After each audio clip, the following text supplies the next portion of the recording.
Okay, I think we're live on YouTube. Perfect.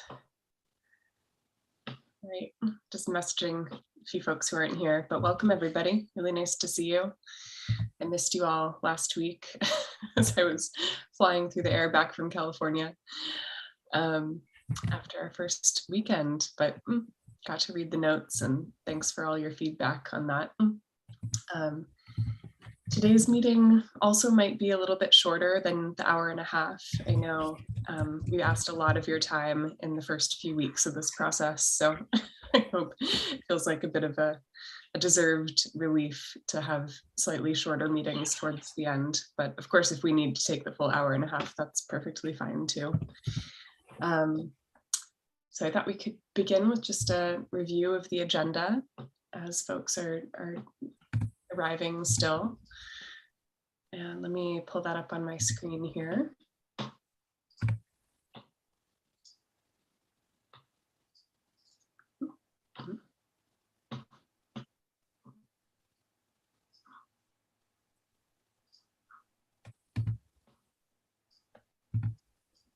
Okay, here we go.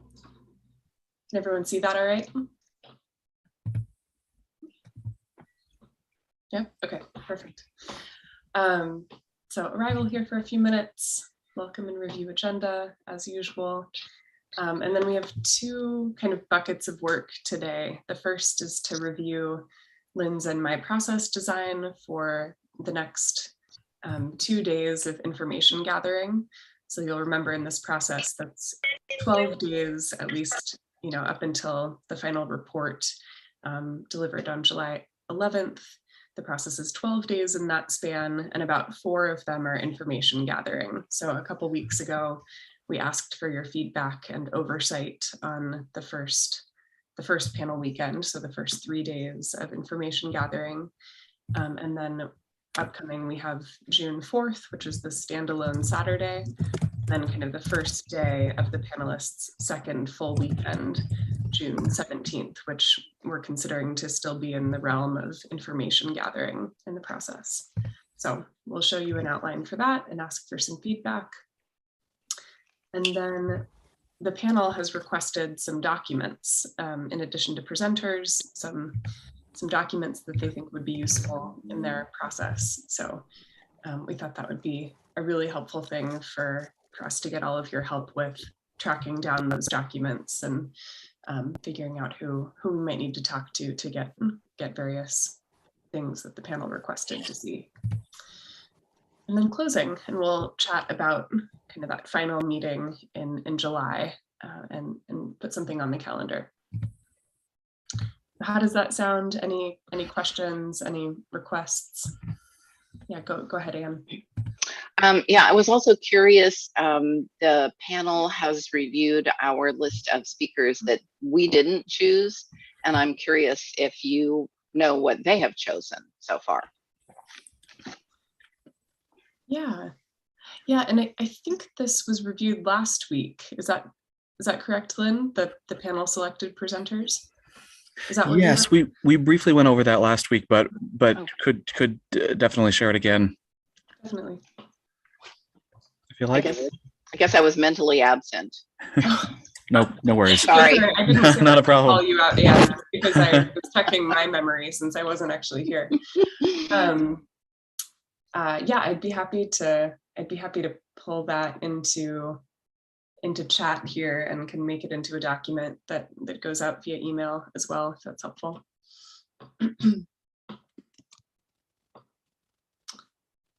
Let's see here. Okay, I'm going to do that while, yeah, Kim, go ahead. So I think that I saw that the bilingual student ambassadors were part of that list that the panel wanted to speak with or hear from. And I'm just wondering if you were successful contacting any of the advisors with the emails that I sent. Yeah, we were successful at connecting. They have declined the opportunity to speak, so that's where that one stands. But happy to follow up by email if you want to chat more about that or okay, together. I'm sad to hear that. I had 4 students in class today and we were talking a little bit about that.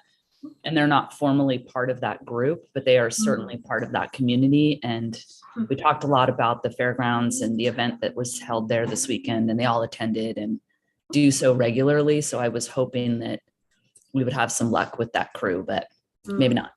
Dad, you don't have Thanks. to buy one on the wall. Yeah, maybe let's follow up by email, and if there's anyone else I can reach out to, would love to. You know, they still have a slot if we can find someone who's willing to speak. Off topic real quick, that event was amazing. Awesome. Can I send you And I'm the, throwing, sorry, oh, sorry, can go I ahead, send Anna. you the email for the bilingual group from Casa Grande? I don't know if they are the ones who you contacted. Yeah, do you mind if I can follow up with you, Anna, and Kim about that? That would be really helpful. I'm not sure exactly which email we used. Okay, perfect. All right, and it wasn't letting me use the full formatting with the votes from the spreadsheet, but I just sent the list of panel requested presenters just in order from most popular to least. And there were a couple in there that were not on your list that the panel added. Great. Oh, thanks. Thanks, Diana. All right, perfect. Any other questions about the agenda before we dive into process? Okay, awesome. So I'm going to share a similar format to what we shared with you those couple weeks ago, just the public facing agenda, what gets posted to our website. This is a draft as it was before, so very much welcoming your feedback, your guidance. We don't have kind of those specific options for you today, just would love general oversight. Ultimately, you know, for this information gathering phase, we report to you, and we'll make changes that you will do our best to make changes that you request to our process outline at this high level. So I'll take just a few minutes to share my screen and walk through what we have planned, and then we'll open it up for conversation.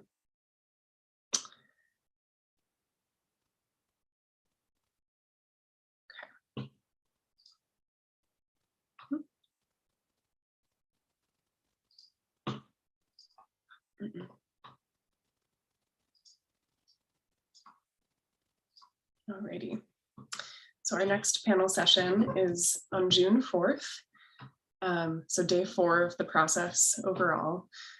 In the morning, we're doing a few things back to back this morning. We, thank you so much to Christy, have confirmed that the panel will go on a site visit to the fairgrounds first thing in the morning.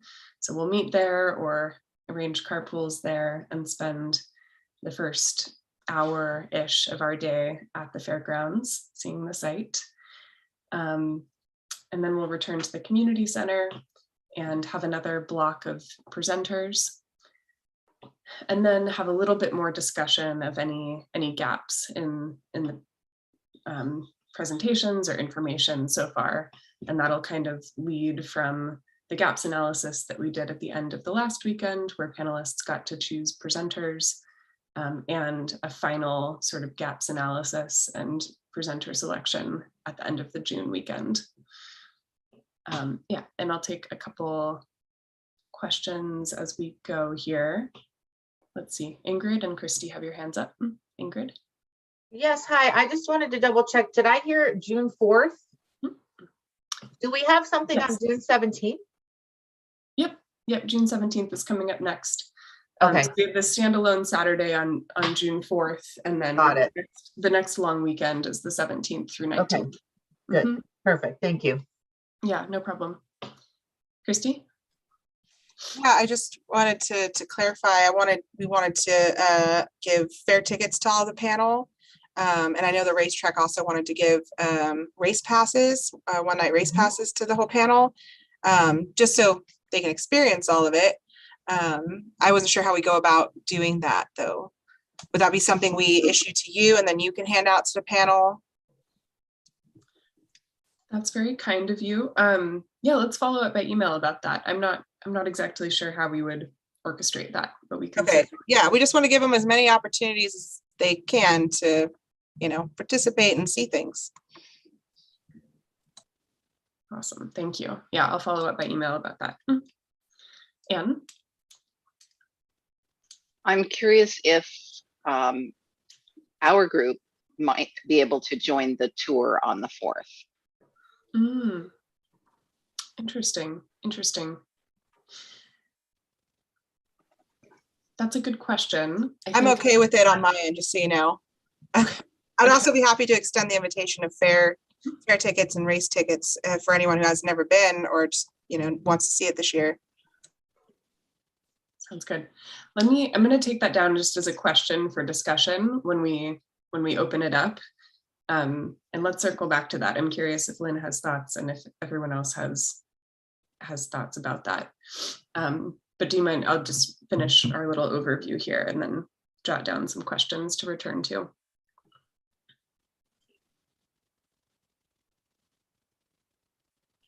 Okay, perfect. So that pretty much wraps up the morning, and then we'll do a little preparation for the community exchange event. So we figured on these standalone Saturdays that we would try to incorporate some different kinds of activities. And so on this day, the site visit and this broader community exchange event is just going to make the format slightly different and more just mix things up. So we're really excited to do this event. After lunch, everybody will come back, and we're working with a couple partners of ours at an organization called Democracy Together, who are taking over facilitation and process design for the second half of the day on June 4th. So they'll do kind of a welcome. It's going to be World Cafe style. So they'll talk about, the flow of events. Panelists will be hosting each small group table with a mix of community members and stakeholders at each. And then they'll go through 3 different rounds of conversation in those small groups. So constantly mixing. And then there's this large group harvest at the end. So we're hoping to have a graphic recorder who will take down, the major takeaways.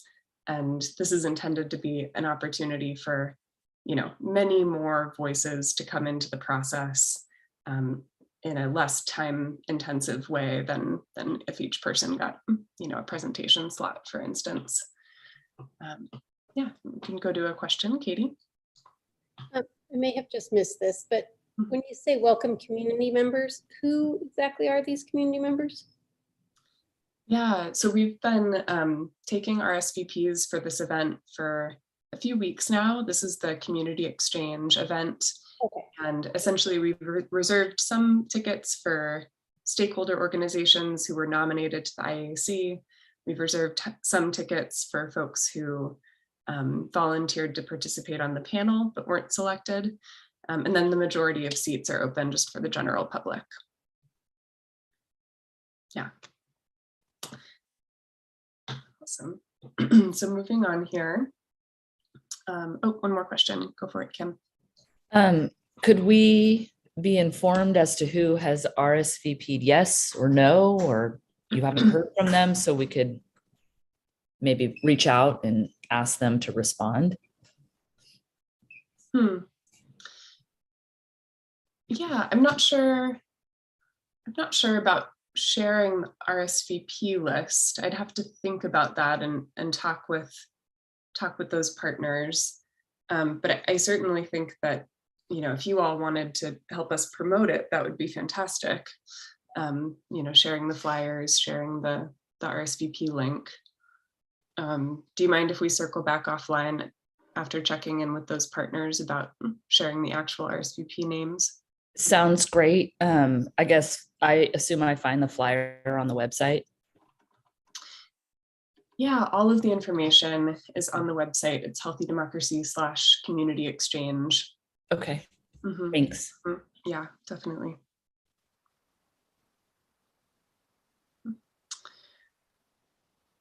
Okay, I see Diana and then Marion. Diana. Yeah, thank you. One of the issues is the public spots are full for the community exchange. Mhm. So don't know how much you want us to promote it, depending on how long the wait list is at this point.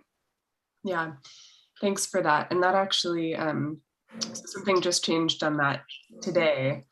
Our intent was to kind of leave those 50 seats open for stakeholders until, we had sent out the stakeholder invite a couple of times and given folks, ample time to register, and then shift around the ticket caps a little bit. So we actually just opened up more general public seats today. So there, folks from the wait list have been brought on, and there are still some seats open now. Okay. Yeah. Okay, great. Thank you. Feel free to promote it. Yeah. Marion, was that your question as well? Yeah, and Diane covered my issue. Okay, perfect. All right, thanks for those. Okay, so that'll be pretty much this standalone Saturday on June 4th. And then we'll come back a couple weeks later, June 17th. And this is, again, the beginning of our 3-day weekend. But in that 3-day weekend, I'll remind you, it's not purely information gathering. We'll need to move pretty quickly after day 1. Actually, even during day 1, you'll see into principles. So the panel's first report on the principles or values that will kind of guide its decision making will be produced by the end of this weekend. We'll get a jump start on their second report as well. So probably just, beginning to work on the pathways report. So considering actual options for the site. But this first day will be mostly information gathering still. We'll kind of mix up these process elements. So we'll begin just, again, arrival, a little bit where we are in the process, take some time to discuss lived experience. So any conversations with your community, your family, friends that you've had since the last session, this is a space to bring those back into the process and continue reflecting on panelists' own experience with the Fairgrounds. And then we'll have opportunities for both decision-making entities to present.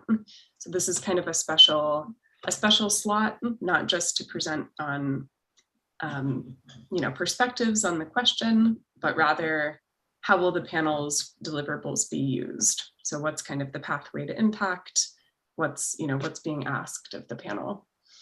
So that'll be the city and Fair Board get to choose, which representatives they send, but they each have 10 minutes and then a Q&A following those presentations. We'll go to break and then do kind of an introduction to principles. What are principles? Do a little exercise to write principles that are effective for guiding decision making. And then briefly select subcommittees that they'll be meeting in starting on Sunday, June 19th. We'll go to lunch. And then after lunch, we'll come back and do a 3-presenter block at 1:30, straight to break. And then in the afternoon, little debrief of that presenter block, as always, a little, get to know you activity around group participation, and then begin the process of brainstorming actual principles that will form the basis for the report that they'll finish at the end of this weekend. What I forgot to put here, but I promised Lynn I would do in our conversation earlier, is tack on June 18th on Saturday, there's going to be at least one more presenter block. So essentially what you're seeing here is 8 additional presenters, and also want to flag that won't be the end of presenters. It might be the end of presenters who get exactly this format, the 10 minutes joint Q&A. But panelists will continue to be able to call new people, and the format, of what that looks like when they participate might just be a little bit different. So maybe they get to ask a few questions, maybe it's more of a workshop style. We just won't have as much time for these, 70-minute super time intensive blocks where presenters speak in sequence and then take questions together. Okay, I think that's all I needed to say for the overview. I'll go to you, Anne. I have the same question Katie did in the chat, which is about the subcommittees. So are those established in advance, what the subcommittees are, or is that something that's a byproduct of what happens earlier that day? Yeah, so the subcommittees, we've teased the topic, we've introduced it briefly in the first weekend, and then we'll give folks the option of ranking their subcommittee preferences on the 17th. And then they'll meet in those subcommittees on Sunday. So they get to choose more or less, which group they want to be in. Am I answering your question, or is it more, oh, and what are the subcommittees for? Yeah, not exactly. I'm just curious if there's a sense of what are the buckets that people are going to fall into? Yeah, totally. I'm also still getting over COVID right now. So if I have I'm a little extra brain foggy, forgive me. Yes, so there are 4 subcommittees. They're a process subcommittee. So they're doing what you're doing right now, overseeing us as process designers, making recommendations about, timing allocations and things like that. There's the policy impact subcommittee. So their task is to plan what the 15 hours after July looks like. So their kind of continued engagement with community members and decision makers. And these groups have more functions built into them as well, but I'll just try to make it brief. There's a public outreach subcommittee that's tasked with kind of telling the story of the panel, being the primary liaisons for media contacts or any maybe documentaries or other media that gets made about the panel, of telling their story of participating. And then there's the evaluation subcommittee that is invited to work alongside the researchers that we'll have for these subsequent events, and kind of review the aggregate responses from the panelist surveys, anonymized of course, and offer us some feedback about how to improve. Yeah, thanks for that. Okay. And if I can just add one thing incidentally, I believe those are detailed in the original project proposal. If you wanted to read those, we could probably find the page number. Contract with the city. Those were sort of built into the project. Great. Yeah, definitely. Okay. Terrific. So let's open it up for questions now, or not questions, but feedback. Would love to get everybody's feedback on this process design. Please instruct me to scroll up or down to revisit certain days and times. What do you think works? What could be improved? What would you like to see changed? Yeah, Katie. I'm just still a little confused on the community input. So you sent the first round out to people who didn't get to be on the IAC or something like that, and a few stakeholder groups. And then people were given the link to fill out to give community input, and then that was full, and they needed a special code, and then other people tried a different way to get in. So it seems like there's been 3 different ways of getting people to do the same thing. And now you're saying there's more spots when there weren't enough spots. So I'm very confused on the whole entire process of that. Oh, sure. Yeah. The invitation went out to all those groups at the same time. That was about 3 weeks ago, I believe. And basically what we did was in Eventbrite, you can create different ticket types. So there were ticket yeah, those 3 groups were different tickets, essentially, just with max numbers.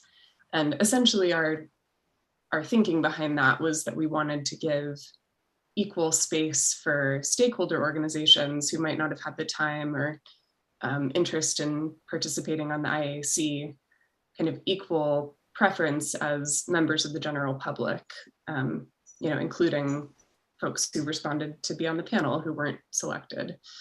So that was kind of why we divided it up 50-50 to begin with. But we assumed, that might not match demand perfectly. So after it had been open for a little while and there weren't as many stakeholders who had signed up, we just, tweaked the caps a little bit to allow more people who wanted to participate come into the process. Did you want to add something there, Lynn? Yeah, sure. Just to be clear that we had sort of like designated these 3 different buckets of sort of initial tickets of, folks, stakeholders that weren't on the in that original list, folks who responded to the lottery but weren't selected, and members of the general public. And then the plan all along was like, hey, if we don't fill those first 2, then we start opening up and bring folks off the waiting list, presuming that there's probably more folks in column number 3 who want to be there. So now you're saying there's more room in column number 3, but you don't know exactly how much room, or we're supposed to get people to join? How do we know how much to promote this? Mm-hmm. Yeah, that's fair. I think we're up to, I think we boosted the registration numbers by 20, I want to say, for the general public. But let me check on that. I'm just blanking on the exact number and I'll let you know. But if we were all to promote 20 spots, and you could get hundreds of people who now want to come from the community. One of the things that we did when we promoted this week is we were very specific and letting people know that there were limited seats. So to respond quickly, and if not, here's where you go to watch it in live stream. That helped. I don't know. Yeah, there are unfortunately just limited seats to have this really engaging event format that we're going for it to really be an exchange and for panelists to listen directly to community members. But our intent all along was just to balance having different, groups of people at the table and kind of keeping spots open for stakeholders and general public, with wanting to let folks in. Our hope is to let people off the waiting list. So we'll do, that's our goal. But I will follow up with exact numbers there. I'm sorry, I'm blanking. I mean, I guess just to add something there, there's no, I mean, I guess, exact numbers, if we have extra spots that we are, have pulled folks off the waiting list and we still have extra spots, awesome. There's no harm in getting on the waiting list. And the idea all along was that there would probably be a lot of people coming off the waiting list. We just wanted to sort of keep some spots open for stakeholder organizations and people who'd responded to the mailing that didn't get onto the panel as sort of a nod to, hey, let's give those folks another opportunity. Okay. And then we'll probably bring a lot of people off the waiting list, which is what started to happen, as I understand here, right? Yeah, exactly. So I think Kim asked you earlier, you'll send us the flyer or something to promote with the information?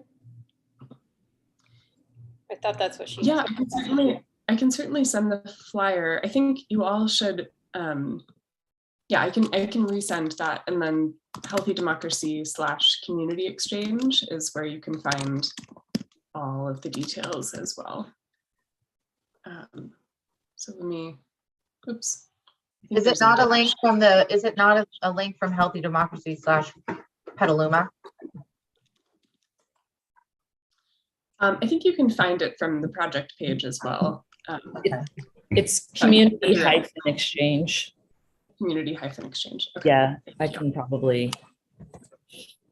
I just put it in the chat. Perfect. Yeah, I put it in the chat As well. Trying to do that and then realized my screen was shared. Okay, perfect. Thank you both. All right, wonderful. Well, I'm glad we can clarify some more things around that event. Are there other pieces of feedback you all have for us on the overall process design of these 2 days?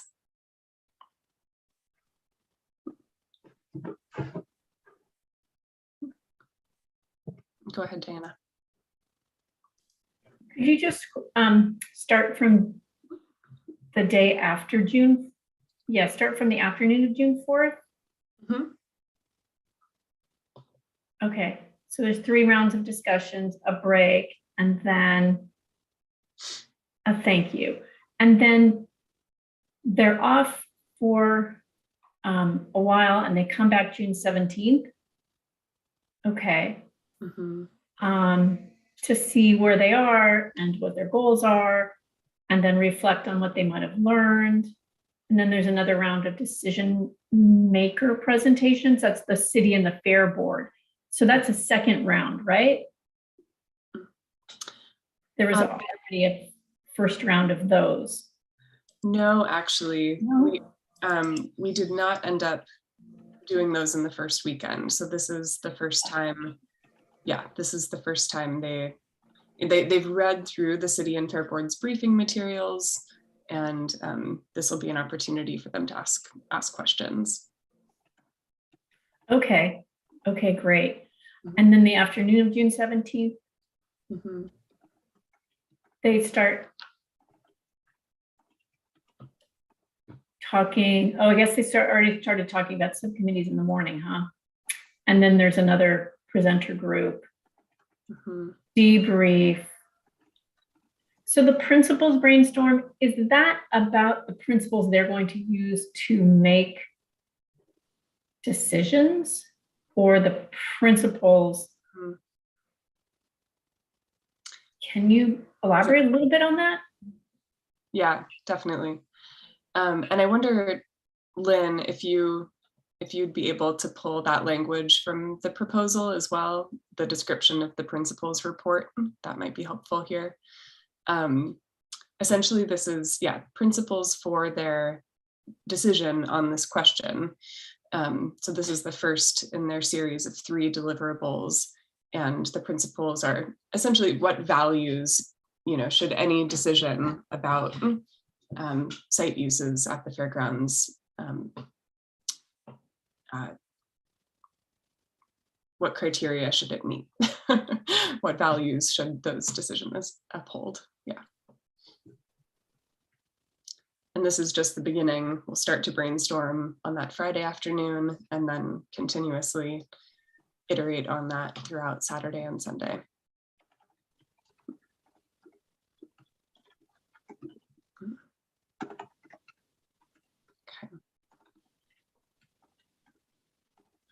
I've got the description of that in chat. Thank you.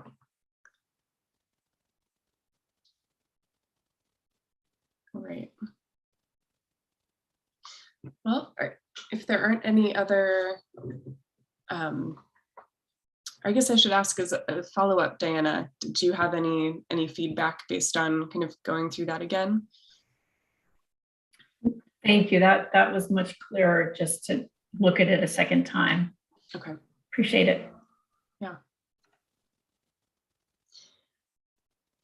I'll leave another couple moments for any bits of constructive feedback here. Very happy to have them.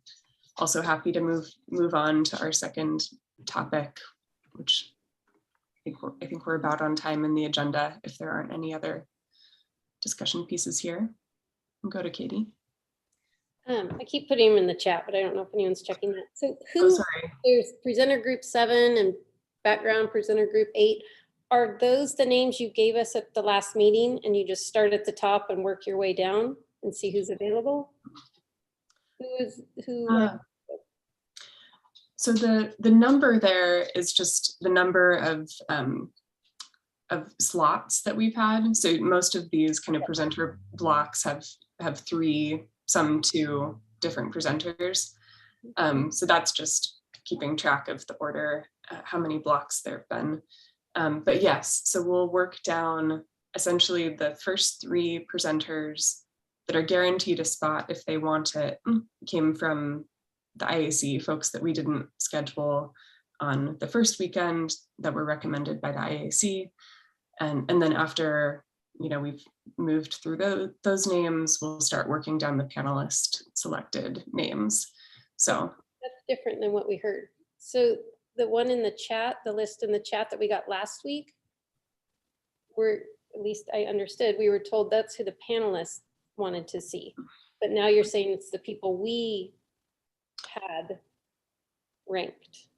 So there were, I think we said this a while back, is that the 3 people, right, who we weren't able to schedule during that first weekend that were selected by the IAC, we'll still do our best to schedule them. They're guaranteed a spot if they want it. But yes, in terms of new people we're reaching out to is the panels list now. Yeah.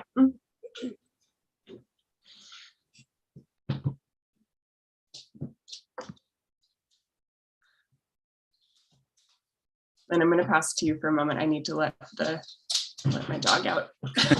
Yeah, for sure. And actually, if you can stop sharing your screen, or maybe I can share over it, I can probably force you out.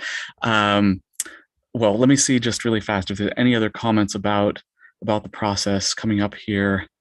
I think we gave us sort of a moment for that. We can come back to that as well. Let me move on to our next agenda item here, if I may, and put on screen under the list of documents that the panel has requested, and see if you all can, if you're able to help with that. We don't, we can send this to you later as well. And maybe that's the best way to do this, but also wanted to give a moment here as we have everybody in the meeting to just take a quick peek at the document list and see if anybody can help to source some of these documents for the panel. So let me share my screen here for that list. And okay, here we go. All right, does that show up all right? So our commitment to the panel is that we would try to find essentially the first document from each person. There was a group who sort of requested certain documents all together, which is a little bit, not quite what we had expected, but that is what happens. And it's great. They were working together as part of one of their debrief sessions. So we'll try to find all of these for the panel if we can. Yeah, so again, we'll send this out later. But if somebody has, suggestions here, let me. I don't know if I should read through them, Alex, if that's a good use of this time, or if I should send them out. Maybe I'll ask the group here. Would you like me to read through them, or would this be better done by email, perhaps, and folks can help to point us toward documents that you know about? Yeah, Anne. Let's see, line 9, environmental income report, or do you think they meant environmental impact report?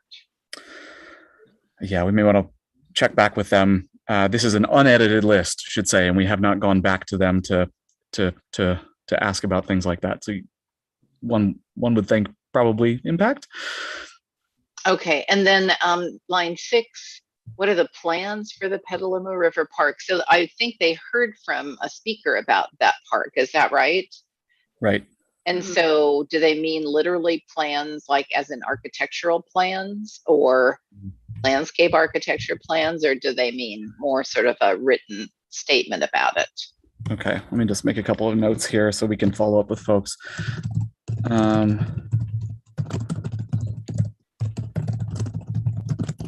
Okay, let me just make a few more notes here on that other one. This should be, is this.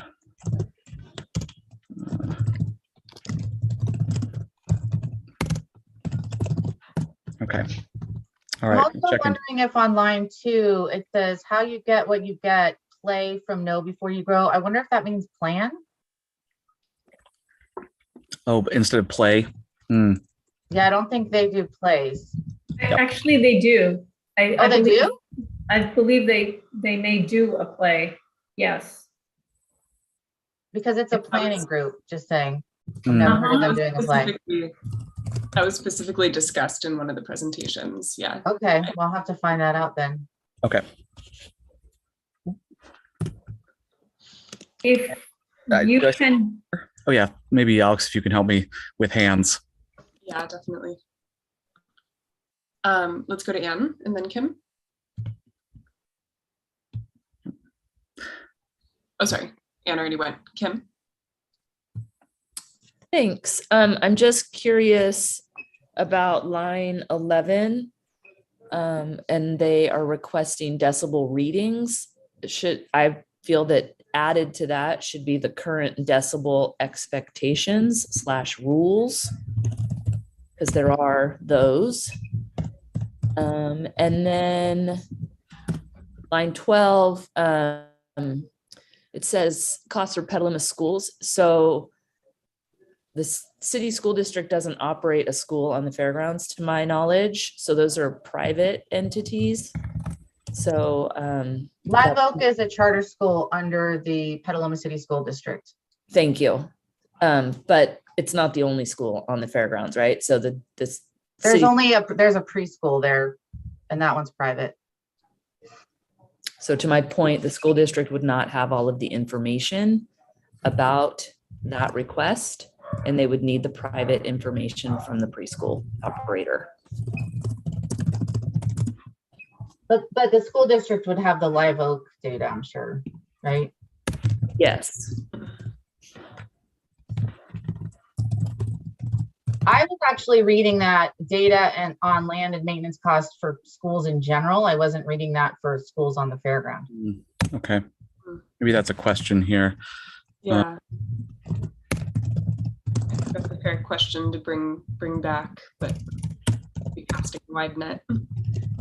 And actually, if I could, before going back to Anne, are there specific, just while we're on that line, are there specific people? So we're connected, we know the folks at Live Oak because they were presenters. If we were to reach out to the school district, I'll have a recommendation for where we would go. The chief business officer for Petaluma City Schools is a woman named Chris Thomas.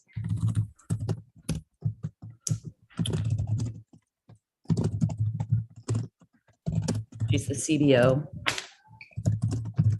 Somebody said there was a junior high also operating out of the fairground. Live Oak goes Live through Oak is a grade. junior. Yeah, Live Oak has elementary through junior high here. They just referred to it as a separate entity, so I just wanted to make sure. Thank you. I'll give Lynn some time to catch up here. Okay. Thank you.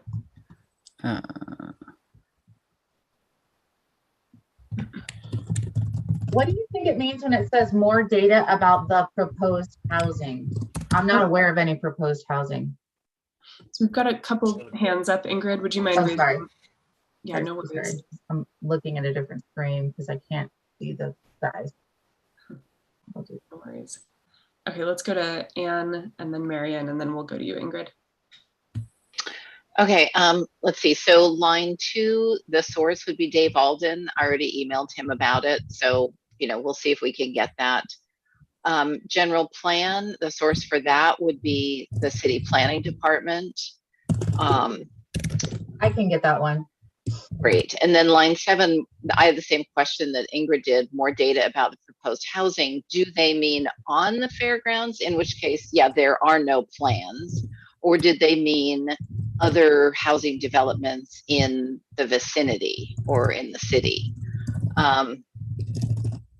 Let's see. Zoning information, same thing, Ingrid, maybe you can, do they mean, again, zoning that would apply to the fairgrounds parcel, or is that a broader question? Right, and we actually provided the zoning information in the summary. So I'm guessing maybe they want more detail, and so I would need to know more about that. Yeah. I almost wonder if they meant like the bond that keeps getting referred to, and rather than zoning, like what's legal to be done on the grounds rather than the zoning. I was curious on that one too.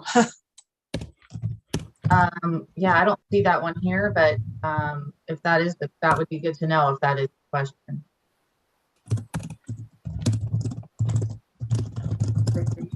Give Lynn a second to catch up. Okay. Okay. Ingrid, did you have a different point there? Okay, let me go back. Oh, the one on the housing, Anne brought that up, and then the zoning, I had a question, and then the air quality, I'm just breezing through these.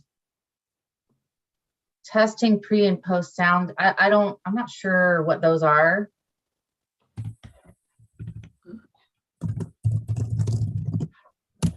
We actually did that recently with the City of Petaluma compliance team. They took new ambient noise decibel readings for this area so that we could know where we're at with our events. Because there's a lot of questions if the Target Shopping Center affected the city ambient noise of 60, and it did. The ambient noise is now 68 after post Target Shopping Center. Oh, got it. So that means that, what does that mean?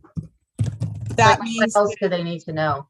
my understanding, so I've been talking to Doug Hearn, my understanding is since the ambient noise actually is increased from pre-target, that means that the limitations of everything goes up by 5 as well. Yeah, Doug Hearn's the guy he's the compliance officer for City of Petaluma. Yep. Okay, good to know.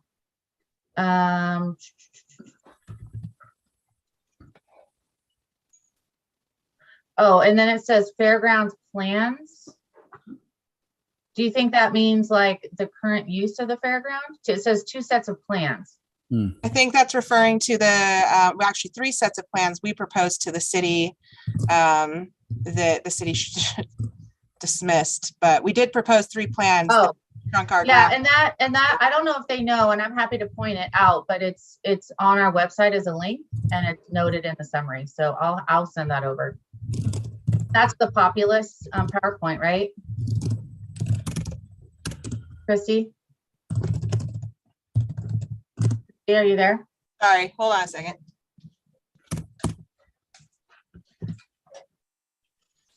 Yes, yes, it is. Okay, perfect. That's on our website, fairgrounds/resources, just so you know also. Great. I mean, I know you have it, but yeah, I have like printed that just like is the plans. If you were looking at an aerial view, it maps it out. So those might be a little simpler for them to view. Right, without all the numbers with it. Yeah, it's just literally an aerial view, color coded, like where would be the fairgrounds, where would be the barns, where would be commercial zoning, paid parking, all that. Hotel. So do you have that, and do you want to provide that, or do you want me to provide it? I can provide just the images, and if you want to provide the PowerPoint, that's fine. Okay. Okay. I think I understand everything else. I might have a couple more questions. Okay. All right, thanks Ingrid and Christy. Let's go to Diana. I was going to volunteer to get the demographic reports for Petaluma and surrounding areas, but do they mean surrounding areas of the fairgrounds? And if so, we've got a problem because the census tracts don't correspond to what we might consider Midtown. So I have a comment about that because this is the 4th District Agricultural Association. So it's more than the city of Petaluma. And I understand that that's the immediate concern of residents in Midtown. But it is a bigger group of community members that access that space. And I think the information relevant to the boundaries of the district association is going to be important in addition to the city residents. So in that Right. sense, it would be demographics for both Sonoma County and Marin County. And then for the city demographics, we have that as part of our general plan update, and I'm happy to provide that.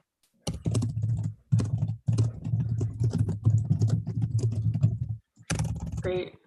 Yeah, Diana would love to follow up with you about those demographic reports, and can also follow up with that panelist just to specify exactly what they were asking for.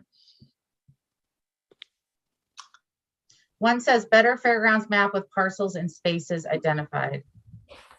I don't know what spaces means. Does that, I don't know what that means. I know what, there's 2 parcels on the property, but I'm not sure what the spaces means. I wonder if it means like our site map that breaks down, like where's the grandstands, where's lot B, what's considered carnival lot. Yeah, so there's a couple things. There's facilities, there's tenants, and then there's how it's set up during the fair, right? Those are kind of 3 different breakdowns of the site. Yeah, I mean, our general map of our grounds doesn't specify which are Live Oak, which are Happy Hearts. It just has the building names. Right, and we have one that has the tenant names. Yeah, we have that as well, but And then you probably have one that has what it does during the fair, right? I have so many maps of these grounds. I'm I like, have a map there's specific several, for every so event we build. Christy's probably best set to provide that map, which it'd be good for them to figure out which one is most important, or all 3. Yeah, we have to provide a map for every event to the Cal Fire Marshal. So I have so many maps. Okay, terrific. We'll follow up with you about that, Christy. Thank you. And then the fairgrounds decision-making process, there is not a document that describes that, but I can say that we are planning to address that in Eric Danley's presentation, so that might be helpful. Okay. And that's also kind of what the decision maker presentations are geared towards. So Yeah, that's fine. There might be some lead here between specific documents and just types of information that'll be covered in other ways. And I can send you the emergency plan. You can put my name for that. Okay. It's online at that link. That's the emergency operation plan. I looked it up for another reason today, actually. Oh, good. All right, so you got that one. Got it. I was very impressed. It was dated last month. Yes. We just updated it, so it's relatively current, which is better than the last one, which was dated like 2000.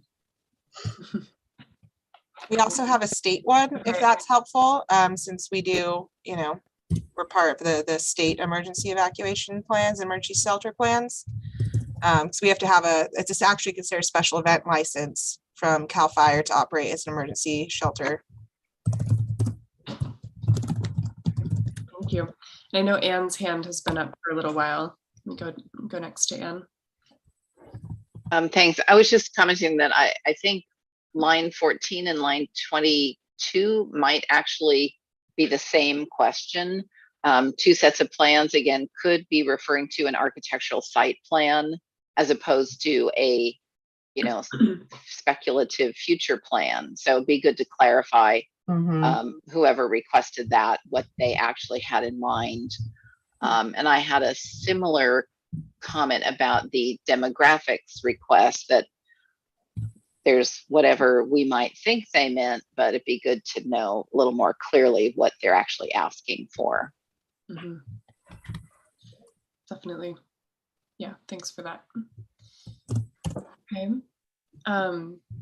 I want to specifically open it up to folks we haven't been hearing from as much. Does anybody Anybody who hasn't spoken yet in this piece want to suggest a source for information or just a clarifying question about one of these documents? I have something I want to say about the plans discussion, if that's Sorry, okay. Ingrid. Yeah, do you mind, let's just leave a little bit of space for anyone who hasn't spoken up yet in this section, and then I'll go back to you. Mhm.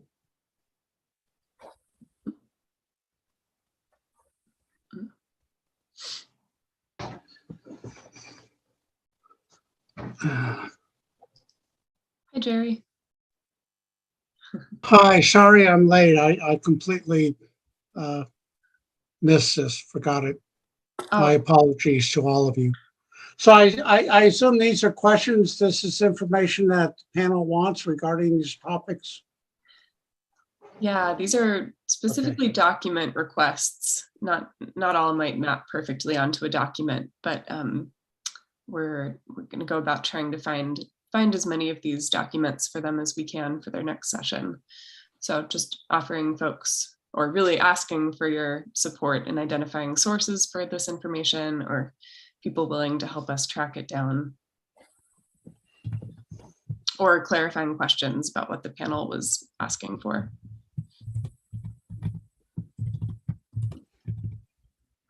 I'll give you a moment to reflect on that, Jerry. I'm not hearing anyone else, so let's go back to Ingrid.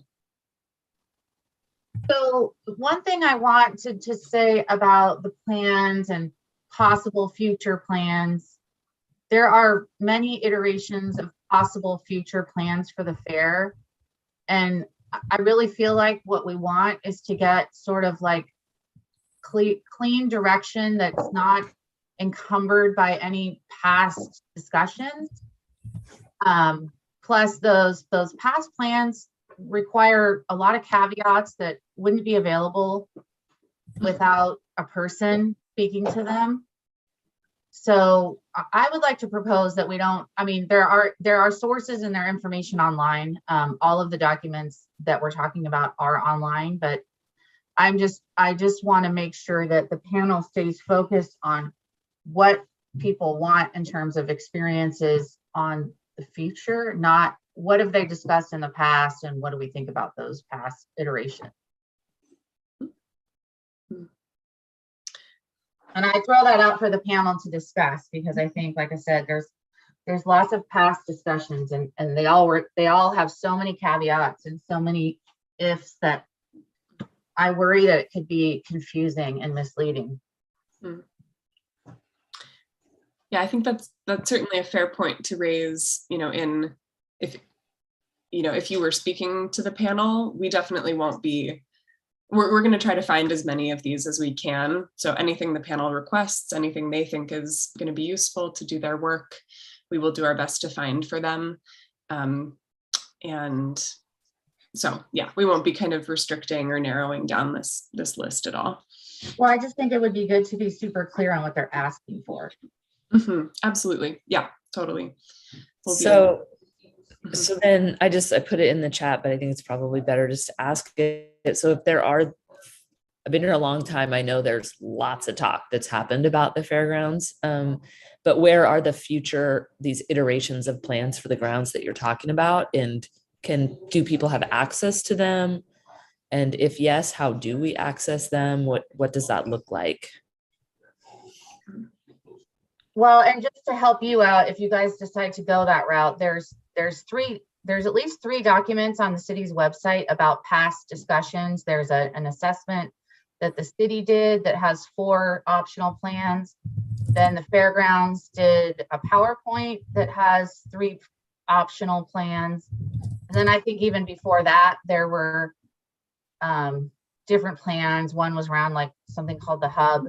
So I'll give you guys the link of where all that is on the city's website. It's all there for the reading. I just, I worry about the context. Is that the resources link? Yeah. Yeah, I just put it in. Oh, thank you. Yeah. And if I may, Ingrid, what is your concern about this? You're worried about the content? Right. My only point was, and like I said, it's a concern just because there's so many past iterations of what is quote possible for the fairgrounds. and each one has a lot of caveats. Like if you were to just put out a site plan, it's missing a lot of context. So I just worry that it's misleading. So I think if we're going to share the plans, then we should share the whole document that goes along with the plan. I think the Fairgrounds one is really just a PowerPoint. There's not a lot of narrative with it. But the city's assessment has lengthy narrative. It's probably like at least a 50, if not 100-page document.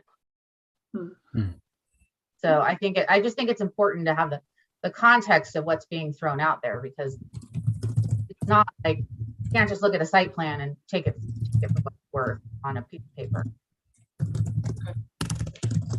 Okay, thanks. And let's go to Katie next. I think on line 14 where it says Fairgrounds, 2 sets of plans. I think that literally means the plans that you would look at if you were building something on the fairgrounds, whether it's the aerial view or not, because the comments then say 3 sets of plans were proposed by the fair, the city. So I think once you clarify what they want, and that's going to take away all of this, like, do they want this? Do they want this? The past ones, these things, right? And who did what and who said what and what. Yeah, I agree with that. That was my concern, because it gets very convoluted very quickly. Looking at the fair as a piece of property and what's around it and how big it is and where buildings are, that makes perfect sense to me. Because a lot of the questions that came up on one of the days I was there was, well, if the racetrack wasn't there, what would you use it for? And if this, what could you do? And what could you do? And I think without knowing what that whole plan looks like, gotcha, physical plan of the buildings, that would be hard to do. Gotcha. Great. Thanks for that conversation. Certainly. Oh yeah, we'll take one more comment from Marian, and then I think just follow up individually with you all who have volunteered on various items here. Thank you. To you, Marian. I don't see how that's an unreasonable request for whatever the area is. In this case, it happens to be the racetrack, for people to suggest or have an idea of what might go there if that was not there. I mean, I don't know how you do planning or make suggestions without having that. I agree with you, Marian. My point was there are plans that have things where both the fair and the city and other groups have made suggestions about how the property could be planned, like where new uses could go. I think Urban Chat also did one. So there's been various iterations of people trying to, quote, replan the fair. That's different than just a picture of what the fairgrounds look like today and how it's being used today. Does that make sense? I mean, it's fine. I still think it's valid for them to have that. I mean, it's one thing to look at the fairgrounds and say, this is what's here, okay, and this is what it looks like. But if you're actually asking people to make suggestions about the future of the fairgrounds, then future possibilities have to be on the table and should be looked at. Yeah, well then like I said, my only point there is the future possibilities plans have a lot of caveats. So it'd be important for the panel to either understand those caveats, or I guess just know that, you know, they're not like, they all come at different levels of study and understanding. And then I don't know if they asked for the Urban Chat version. Doesn't the city's plan come with a bunch of caveats as well? Yes. So what's different? Oh, sorry. Then there's also a group called Urban Chat that they asked about the play, and they also prepared a proposed plan for the fairgrounds. Yeah, I think our you know, approach from a process. I'm sorry, did I cut you off, Marian? I couldn't quite hear you. Okay. I think our approach from a process perspective is to give the panel as much information as they request, and then give them plenty of opportunities still to call back presenters, to ask any clarifying questions, to fill in that context, you know, to just keep giving them opportunities to get that context and big picture filled in. So yeah, I appreciate that discussion. Our approach is to give them what they ask for and more. And Right, so once we know what 2 sets of plans mean, then I think it'd be easy to give it to them. Yeah, absolutely. All right, let's take one more comment from Jerry, and then we can wrap up a little bit early here. Jerry? Yeah, thank you. I think I'm agreeing with what you just said, and to Ingrid's point, that to clarify exactly what they're asking for. I think Ingrid's concern, and certainly mine would be, that you wouldn't want to overload the panel with half a dozen or more different variations of plans. These are not planners. They don't need to decide what goes where on the 55 acres. They just need to get an idea of what's some of the amenities or changes that we might want to make. But you don't want to get them into the point that they're planning, where building A goes and building B, and this goes there and that goes over there. I think you run the risk of overwhelming the panel with too much information. So yeah, the clarification, I think, would be very important. Yeah, certainly sensitive to not overwhelming folks. And I should say too that for these documents, every other written document we've presented so far has been printed for each panelist and gone into their panelist binders. For this, because it's probably hundreds and hundreds of pages, we'll just include it as kind of a reference library that's for the whole panel that folks can, refer to and read as they desire. You probably also need to translate them, right? We'll need to think about, translation, which also, like, most of those large documents that you're mentioning are not translated, like the general plan is not translated. So something to think about. Yep, absolutely. Thinking about that. Yeah. Yep. What's the time frame for getting you this information? When are you trying to get all this information? Yeah, I think our hope is to have a few documents, at least, to deliver on the 4th, and then, keep filling things in as we're able, for the 17th weekend. So, yeah, we'll follow up with these things and also send out this list so that if you have other ideas or directions for us, you can send those over by email. Be greatly appreciated. All right, fantastic. Well, thank you all for that. That's incredibly useful. I want to turn us over in closing for this session, or this series of meetings, to, first of all, just saying an enormous thank you. That conversation feels very symbolic of the level of investment and care for the panel's process that you all have shown throughout these last handful of weeks. And it was so evident in our first weekend, the care that you all put into selecting those presenters. And I'm just so grateful for the time that you've dedicated to this process. It has been no small ask, and it really is in service to the process and the community. So I'll come back around to your hand in a moment, Ingrid. Just want to kind of present our last question to you about the July meeting. So this is there were 7 meetings in sequence to get the panel up to this point. And this is the end of the majority of your work as a committee, but we will be circling back just to debrief this process and debrief the end of the panel process with you all in July. And I'd love to get a date on the calendar for that meeting. We're thinking either July 18th, which is a Monday, or July 25th, which is a Monday.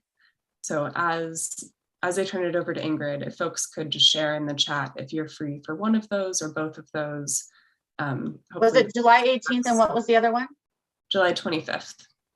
So Monday the 18th or Monday the 25th. Hopefully this will save us the agony of a doodle poll. And as folks are doing that, Ingrid, let's hear your hand. I just wanted to say to the committee, I'm also super grateful for everyone's participation, and I've learned a ton. As you may or may not know, I've been working on this project with the city and some shape or another for over 10 years. So I know a lot about the background, but it's been so refreshing and interesting to talk about this process with you all and work together to bring different perspectives. I mean, I think I told Alex and Lynn this just in terms of like how the layers of information come in and how it creates this larger balanced story, which I really appreciate. And I'm looking forward to kind of what the panel comes up with and how we continue to work together. But it's just been amazing to have such a broad set of stakeholders coming together, selected randomly. So there wasn't, not a lot of bias or who picked who scenarios. So that's been super interesting for me. So thank you. Thanks, Ingrid. Yeah, it's been a real joy to work with you all. And yeah, I guess in that vein, and open it up. I don't know, probably don't have time for a full group go around, but anyone else care to share closing thoughts before we end our main series of work together?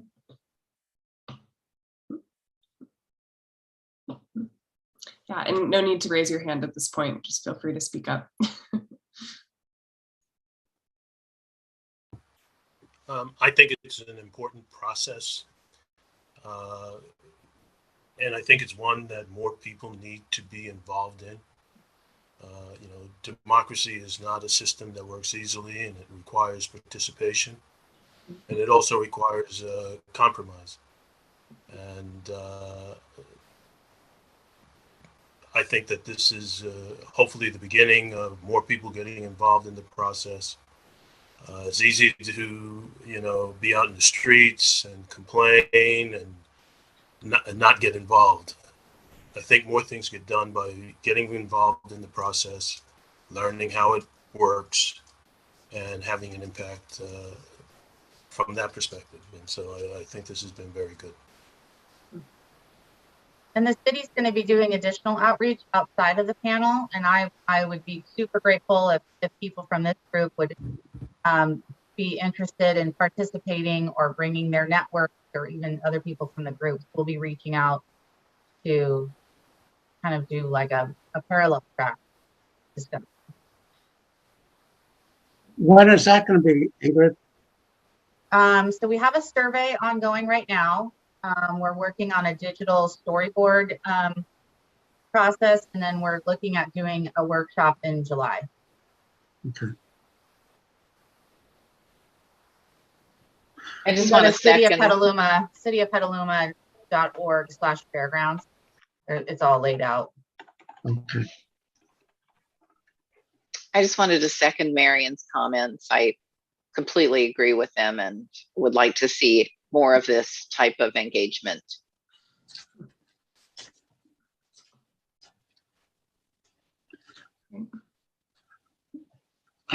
Alex and Lynn, you were going to be busy after we did this.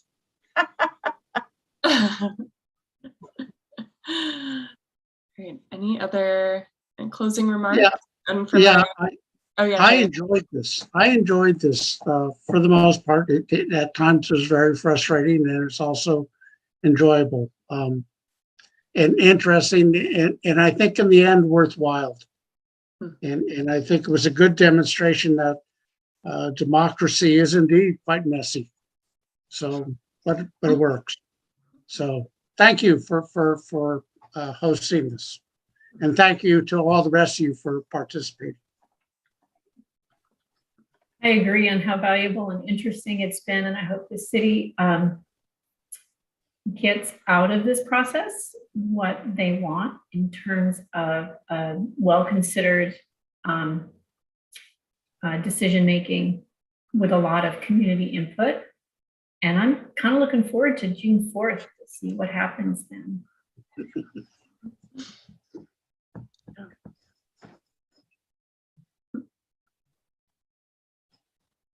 Before we leave, someone brought up the issue of Speedway tickets to the panelists and so on. Are we going to address that?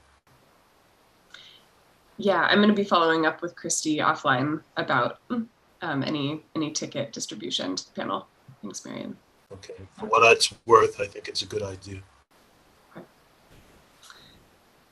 All right. Well, thank you all. Any closing comments, Lynn or Tiffany, before we head out here? I can only say thank you all, and I guess we'll see you on July or on June too. I just realized actually this may be, thank you, Anna. Appreciate it. And everyone who said things in the last few minutes. A big thank you. I just realized that Tiffany, you may not be here in our next meeting in July. I'm not sure, but Tiffany has been doing this as an intern in grad school, as part of her coursework and helping us out big time. We wouldn't be able to do this kind of thing without lots of volunteer support and other folks helping out to make this happen as a relatively small staff. So big thanks to Tiffany. Thank you so much. And to all of you for putting in so much time and investing in this and all the information that the panel's gotten. Christy. Yeah, I just want to say I appreciate everyone's involvement as well, and I encourage you to stay involved, attend events here, come here, see the grounds, listen to the kids play their instruments, and listen to the concerts, and come to the farmers markets and the PTA fundraisers, like meet the business owners. The involvement doesn't stop here, and I hope if you haven't been to the fairgrounds recently, you come. See an event and meet all the very passionate people that get to display their visions on these grounds. And I appreciate all of you having thoughtful feedback. Terrific. Well, thanks. And maybe I'll just close this out by also inviting you all to stay engaged by attending panel sessions. The Public Observer Gallery is always available if you want to come and get a glimpse into the panel process. Very welcome, and all those dates are on our project page. All right, thank you all so much, and I'll send out a calendar invite soon after this or tomorrow morning, just based on the results, who's available when in July. And have a wonderful Monday and beginning of your summer. Thank you. Great, thank you. Thanks. Thanks.